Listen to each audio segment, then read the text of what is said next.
What's happening, everybody? Jeff Lightsy Jr. here with the Ball Sports Network. Thank you guys for the continued support. Continue to hit the like, share, subscribe, and the notification bells. I upload videos every single day. Now, y'all know I'm the #1 fan of Lamar Jackson. I am the conductor of the Lamar Jackson hype train. He is a Louisville guy, came out of the University of Louisville. He's our first Heisman and only Heisman Trophy winner. He did everything for the city of Louisville, for that university. And he comes back, he still shows love. So I show love to Lamar because that's my guy. I said he was the best quarterback in that draft, and he's proven me right so far. So that's my guy. But I got to give props where credit is due. The gap between Lamar Jackson and Patrick Mahomes. I thought it was shrinking, right? Because I thought Lamar had improved his pocket presence and improved his down the field throwing. I thought he had improved it this year, and I still think he has, and it's only week 3. But it's not shrinking, guys. It's widening. Patrick Mahomes is just getting better and better, and he proved it last night, prime time, Monday Night Football. The whole world is watching to see Lamar Jackson versus Patrick Mahomes. People are saying this is the next big quarterback rivalry, the next big rivalry in the AFC, and I'm here to say it's not, guys. It's not. Lamar's 0-3 against the Chiefs, and the gap between him and Patty Mahomes is getting, right now it's wider than it was 48 hours ago, 24 hours ago. Like, it's wider. Like, it's not.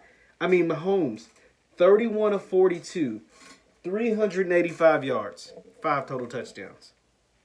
It's insane, right? Like the Ravens, the #1 thing they love to do, and they do more than anybody in the NFL, is blitz. Against the blitz, he was 17 of 20 for over 200 yards, and 3 of his touchdowns came against the blitz. Now, it would be one thing if Mahomes put up these gaudy numbers, right, and Lamar matched him. Well, I hate to say it, but that just wasn't the case. I mean, Lamar Jackson, my God, 5 for 28, 97 yards and a touchdown. And a fumble, and he sacked 4 or 5 times. We got some work to do, buddy. Lamar Jack, Madden cover, voted #1 player, unanimous MVP. We got some work to do.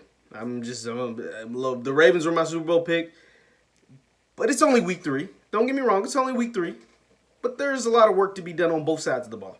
It ain't just one side. It's just both sides of the ball. Because in the second half, the Ravens only gave up a touchdown. The defense only gave up 1 touchdown in the second half. So they gave up 1 touchdown. Baltimore just couldn't. Baltimore's only able to score 10 points, though. They just couldn't. They never found a rhythm on the offensive side of the ball. Like I said, Lamar only threw for 97 yards. He threw for under 100 yards. Patrick Mahomes had over 240 against the blitz alone. Lamar only completed 15 passes. Mahomes completed 17 passes against the blitz alone. Like that's what I'm talking about, the gap. My guy's pocket presence has to be better.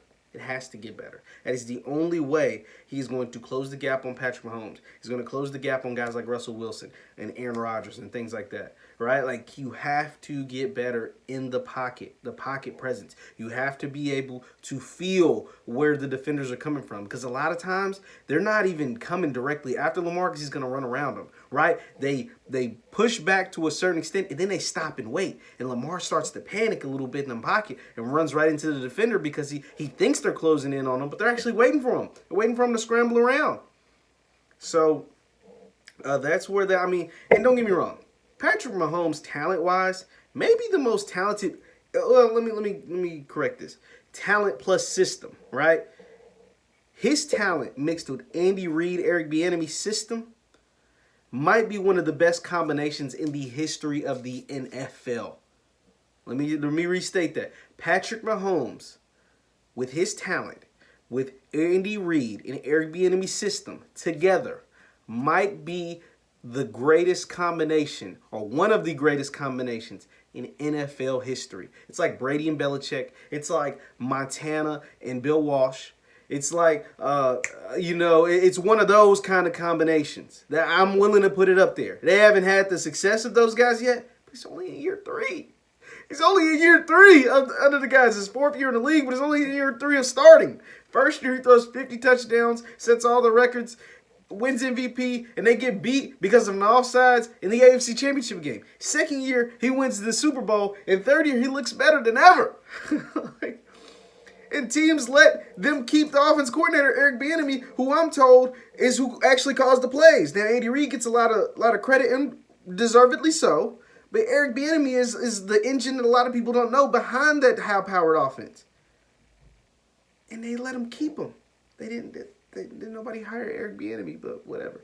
But I'm here to admit to everybody, because anybody who watches this channel knows that I am a Lamar Jackson guy. And Lamar ain't Patrick Mahomes. He ain't. He ain't right now. He's got some work to do. But luckily for Lamar and the Baltimore Ravens, not just Lamar, but the entire team, because the entire team got torched. The defense, offense, everybody did. Nobody looked good. Luckily for them, it's only week 3. And you still have a lot of time. You're going to roll over a lot of these teams in the league, a lot of teams on your schedule. You still have a lot of games that you can win. You still have a lot of time to get better before you could potentially see this team again. And I think you'll see as long as you take care of business, because I really don't have any worries about the Chiefs taking care of business. As long as 15 is their quarterback, I don't think they're going to run into too much trouble. They might get behind, but the thing is, when 15 is your quarterback, you always have a chance, and we saw that in last year's playoffs. But as long as the Baltimore takes care of business, which I think they will, they'll see this team again. And Lamar, don't ever call another team your kryptonite. That's just a word to the media. I'm a guy who works in media. Don't call another team your kryptonite. Just don't look good. It makes for sound bites and headlines and all kinds of stuff that you don't want. And I know you don't pay attention to that kind of stuff, but don't call another team your kryptonite. You'll be back. Ravens will be back. Lamar will be back. That's all I got to say. Once again, Jeff Lightsy Jr., Ball Sports Network. I'll see you guys next time.